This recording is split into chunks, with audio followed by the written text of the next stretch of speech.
You should be set. And then I just mute myself for most of the meeting? If you want to, yeah. Okay.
Michelle, can you hear me?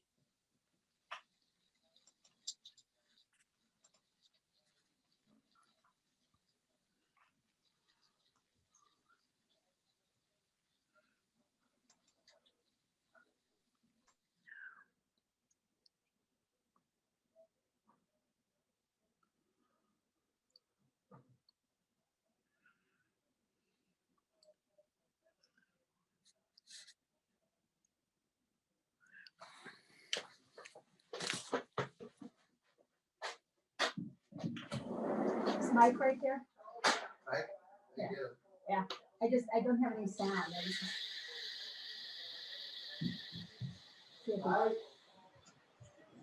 Hello, everybody.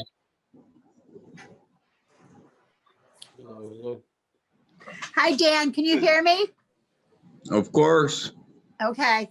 I couldn't hear before, so I just wanted to make sure. Linda, Yes. just in case we tend to go over tonight, I actually have to step off at pretty much 7:30 right on the dot. So if we end up going over, I'm gonna have to log off early. Okay. I will keep that in mind. Thanks. Mhm. I think we're all set. Thanks.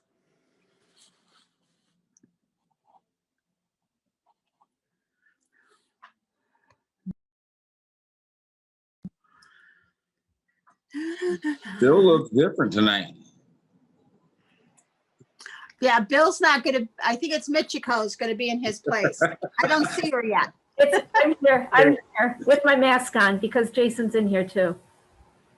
There you go. How you doing? Good, thanks. How are you? You look very springy. I'm gonna mute myself and if you need me, I'll just unmute, but I'll just unmute. I'll be quiet. Okay, All right. Thanks. sounds good.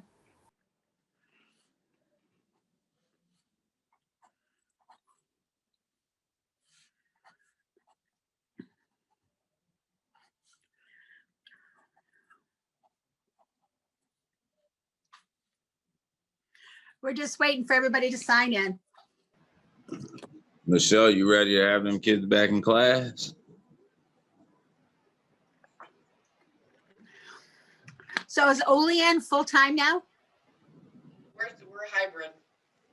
Oh, okay. So 2 days a week with one group and 2 days with the other.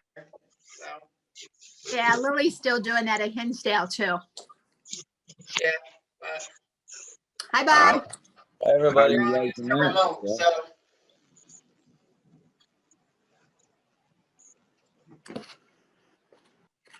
Okay, we just have Charlene and John and Chris.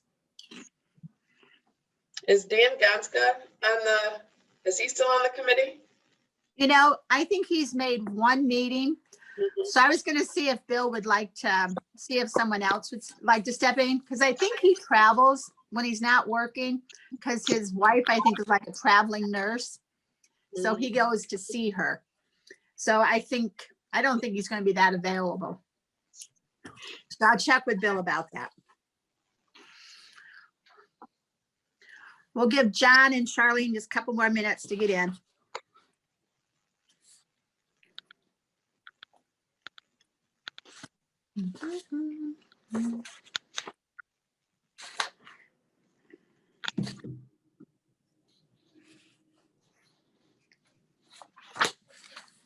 Hi, Chris. Hi, how you doing? Good. How you doing? It's a crazy week with all the kids coming back at Bonus. Wow. Now, is this the first week they've been back pretty much full time? It is. So classes started Monday. Ah, that'll And be exciting. COVID tracing started Monday. It's amazing. I've been doing the vaccine clinics, and I think the days I've been doing it, it's mostly teachers that we've been giving shots to. So it's been interesting. Does anybody see if John's on yet? No, I it's not. Okay. How about Charlene? Charlene, Yep, she is. Okay. I haven't seen her yet. Well, I was just waiting for John because it's Bob, John, and Gary that are doing their update on our police and fire hiring policies.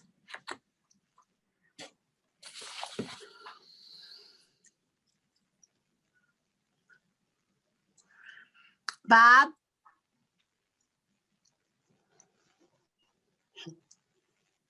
Mr. Ring? Yeah, I'm here. Have you talked to John today? Is he going to be on tonight? As far as I know, I haven't talked to him. We texted a little, but I didn't hear it one way or the other. Okay. He's the only one that still hasn't signed in. Okay. He might just be running late. Okay, so listen, while we're waiting, how about if we get started with Bob and Gary? Bob, if you'd just like to start with the hiring policies for the police and the fire. And I hope everybody received the copies of your policies that you sent to everyone. Thank you.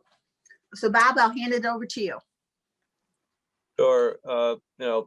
Gary and John and I haven't really had any formal or informal discussions, but we had some email chains going where we reached out to the fire chief and the police chief.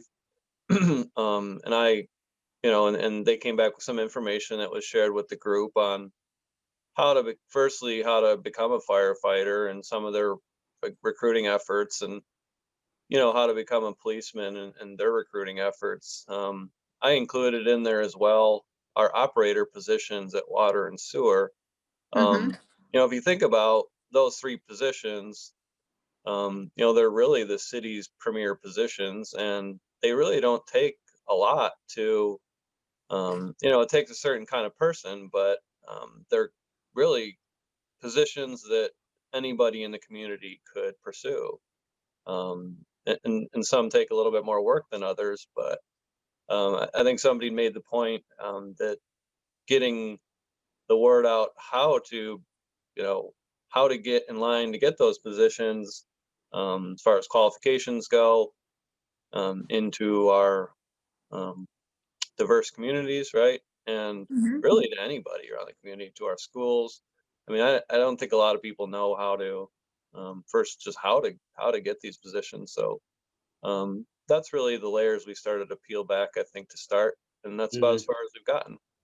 Yeah, Okay. that was based on the agenda from last week. It was on mine, Bob's, and John's portion was focusing on essentially the IT site, that portion of it. And then this week, when I got a copy of the agenda, it had the hiring policies on there as well. I focused more on that initial, for a lack of that initial marketing aspect, the recruitment aspect. Right. I think going the route of getting the information to the public on both on the site, as well as Bob was inquiring about like a Facebook page specifically for this type of thing, and putting that information out there and making sure it's updated and timely as well. I Mhm. think is paramount. And the other thing too is we've been talking a lot about the civil service exam Right. and that information. And so what I did was look at what was on the county's website as well as the state. And I don't think we need to reinvent the wheel as far as that information is concerned, because there's a lot of really good information there. You just have to know where to go to get it Right. and what the processes are. And so I think that as we have the job announcements or postings and we have them up and we have them available for people to see, essentially a direction or a description or a step-by-step through that process. What do you have to do to be qualified for this position or to begin the process? And then having links to the county's page or the state page as well to take them to that information where it breaks it down even further. I don't think we need to complicate it. I just think we need to make it available. I think people don't know really where to go to get the information. And even if they knew where to get, or, they might, okay, yeah, I can go to the county to look at the website, but what do I need to do specifically to be qualified for this position? And because I Right. think that deters a lot of people. Yeah. I think that the other thing that we touched on was the link to training.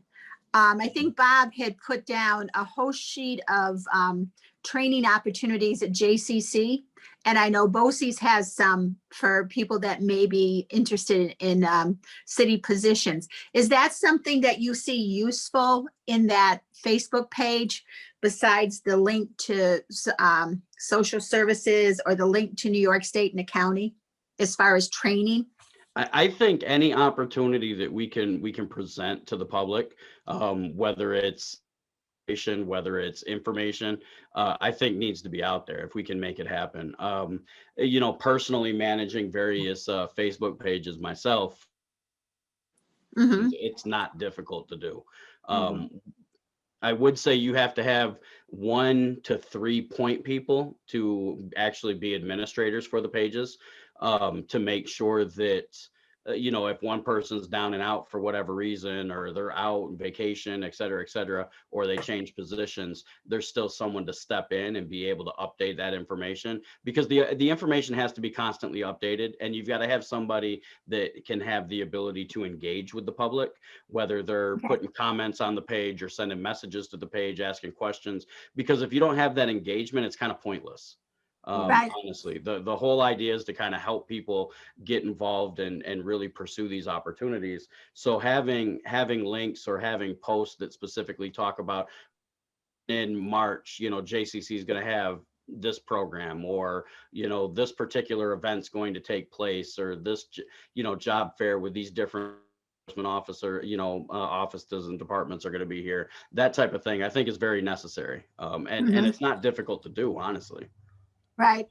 Well, another thing that someone had mentioned to me that they saw on another site in another community, where if they had positions coming up, they would actually hold open house, like an open house type thing where they invited people that were interested to say, like Bob had brought up our water or sewer department, to go to an open house, take a tour of the building and talk to the people that work there.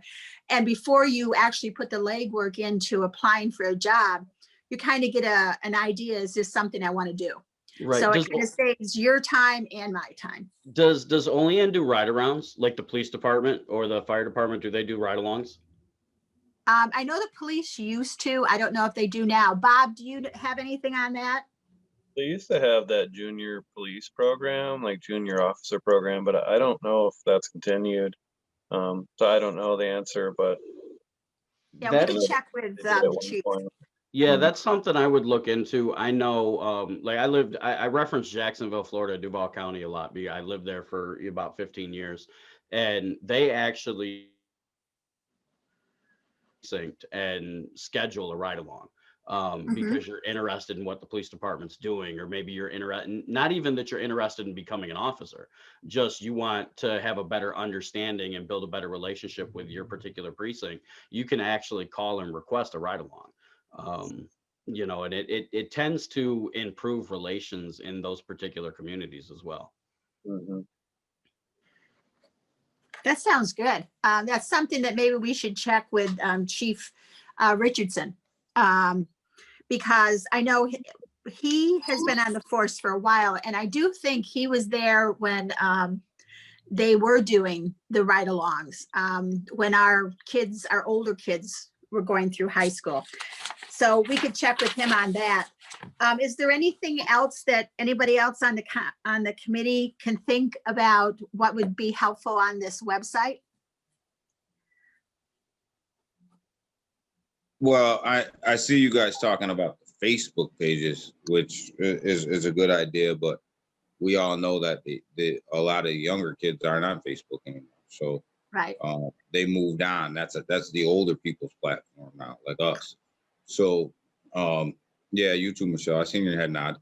But you know, but I think the website itself, I was on the Olean website today and Cattaraugus County website.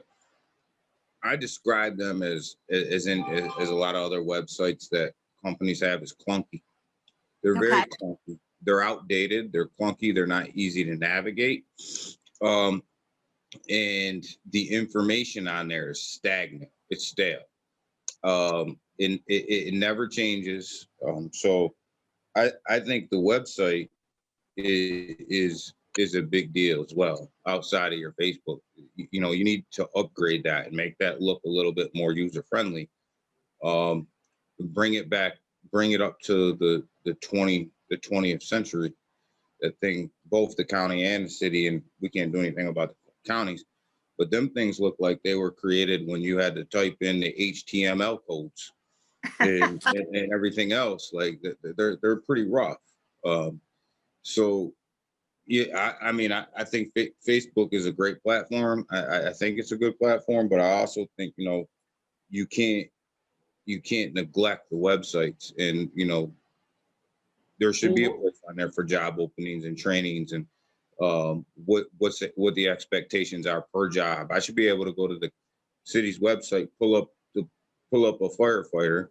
You know, it should tell me exactly what I need to do and exactly what the qualifications are to become a firefighter. Using the Facebook page, when we're talking about the Facebook page, we're not saying negate the website.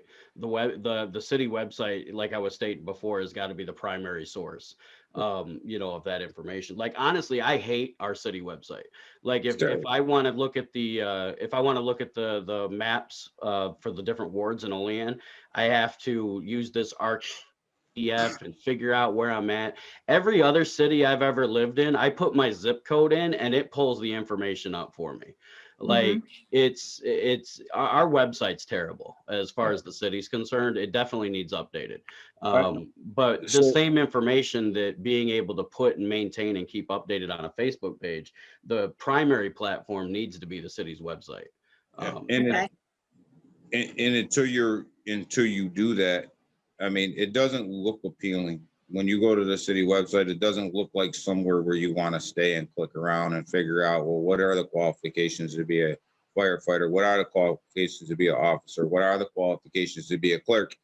If I wanted to know who my council person was, I have a name and a number, but I could walk by him on the street. There's not even a picture on there. So Yeah. I have no idea, you know, a name and a number, and that's it. So, like, it's just that far gone. Mhm.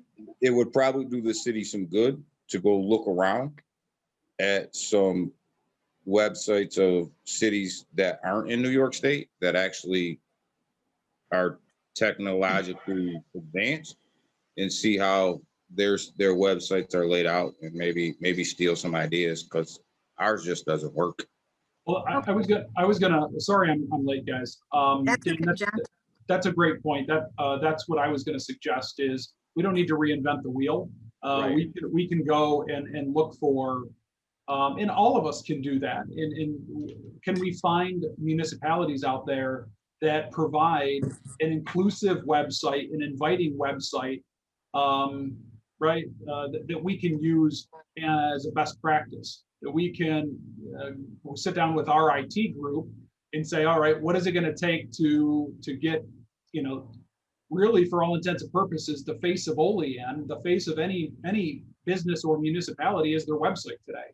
So what can we do to mimic what someone else has done? We don't need to reinvent the wheel.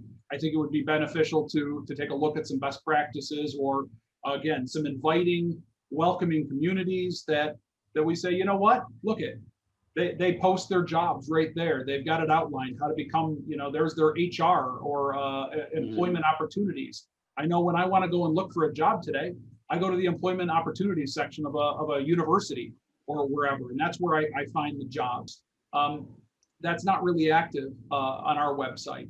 And pictures, again, diverse and inclusive pictures of the community and the community members, right? So all of that can be incorporated. But I guess I would challenge all of us to think of a way or find some out there that we could reference and then try to, mimic.